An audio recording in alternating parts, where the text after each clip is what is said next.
subscribe. Assalamualaikum.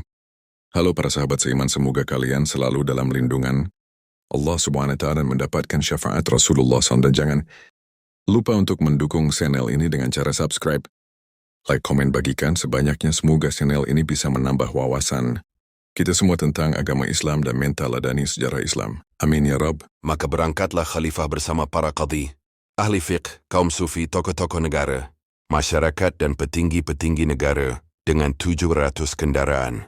Tatkala mereka hampir mendekati markas, Hulagu mereka ditahan oleh pasukan Mongol dan tidak diizinkan bertemu.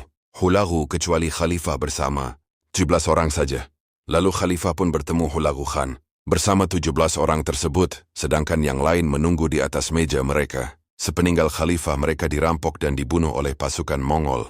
Yasir lanjutin, khalifah dibawa ke hadapan Hulagu dan disandera bersama 17 orang yang ikut bersamanya. Mereka diteror, diancam dan diintimidasi serta dipaksa agar menyetujui apa yang diinginkan Hulagu.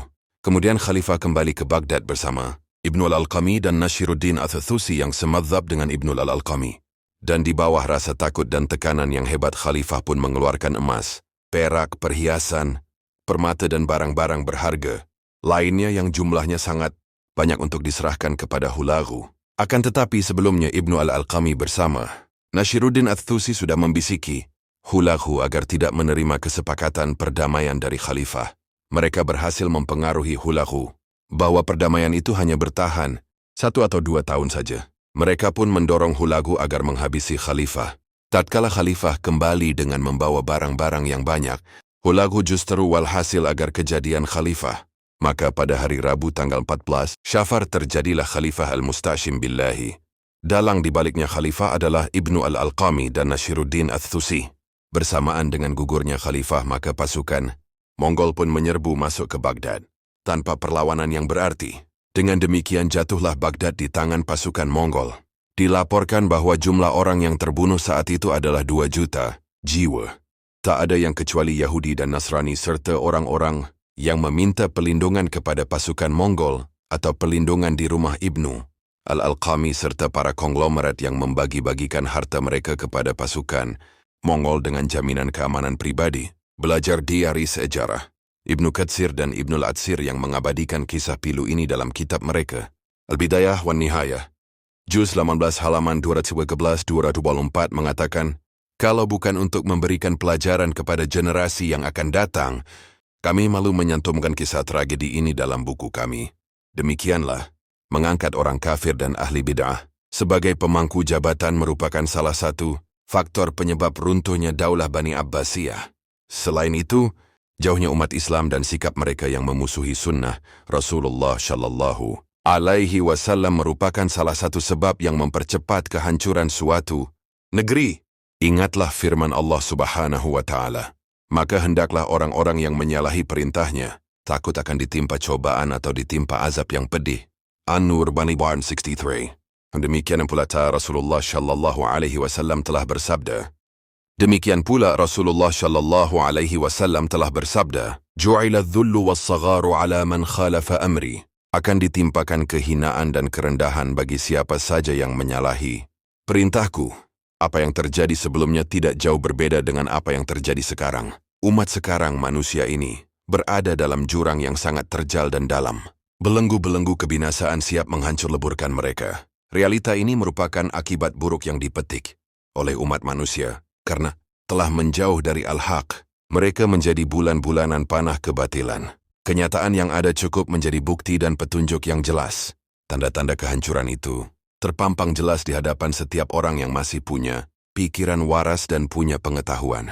Rasulullah Shallallahu Alaihi Wasallam telah mengabarkan kepada umat beliau Shallallahu Alaihi Wasallam bahwa mereka akan terpecah belah dan terpuruk.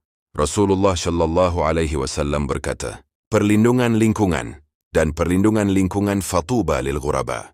Islam pada awalnya asing kemudian akan kembali asing, maka beruntunglah orang-orang yang dianggap asing, ghuraba.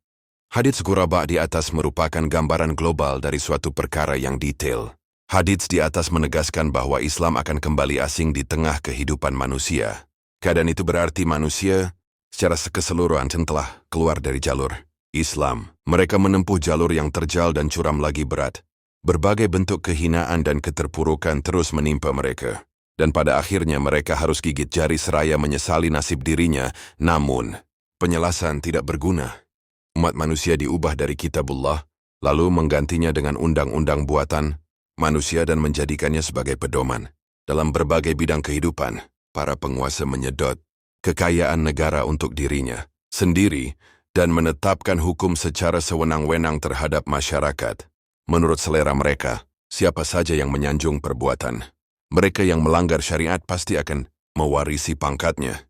Dan siapa saja yang menyelisihi atau mengingkari kemungkaran dan perbuatan buruk itu pasti akan menghilangkan haknya dan akan menurunkan kedudukannya. Itulah yang diisyaratkan oleh Rasulullah Shallallahu Alaihi Wasallam dalam sebuah hadits, layanan pelanggan dan layanan pelanggan. Qalu fama ta'muruna ya Rasulullah? Qala addu ilaihim haqqahum wasalu allaha haqqakum. Sepeninggalku nanti kalian akan melihat atsara, lebih mementingkan urusan dunia pent, dan perkara-perkara gemasi yang kalian ingkari. Para sahabat bertanya, apa yang engkau perintahkan kepada kami, wahai Rasulullah? Rasul Shallallahu Alaihi Wasallam bersabda, tunaikanlah hak-hak penguasa dan mintalah kepada Allah Azza wa Jalla hak-hak kalian. Seiring rusaknya kehidupan politik yang semakin terpuruk, pada akhirnya juga merusak kehidupan sosial, hingga jatuh ke derajat yang paling hina dan rendah.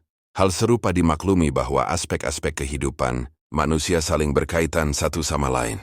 Rasulullah Shallallahu Alaihi Wasallam telah mengabarkan bahwa suatu saat nanti akan muncul beberapa kaum yang tidak lagi menepati perjanjian dan melesat keluar dari agama.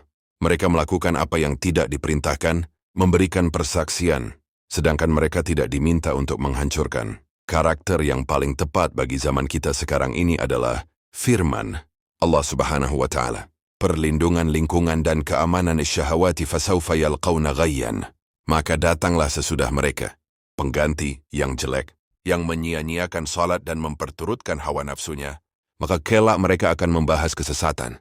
Maryam 1959. Ini merupakan kondisi umum manusia saat ini.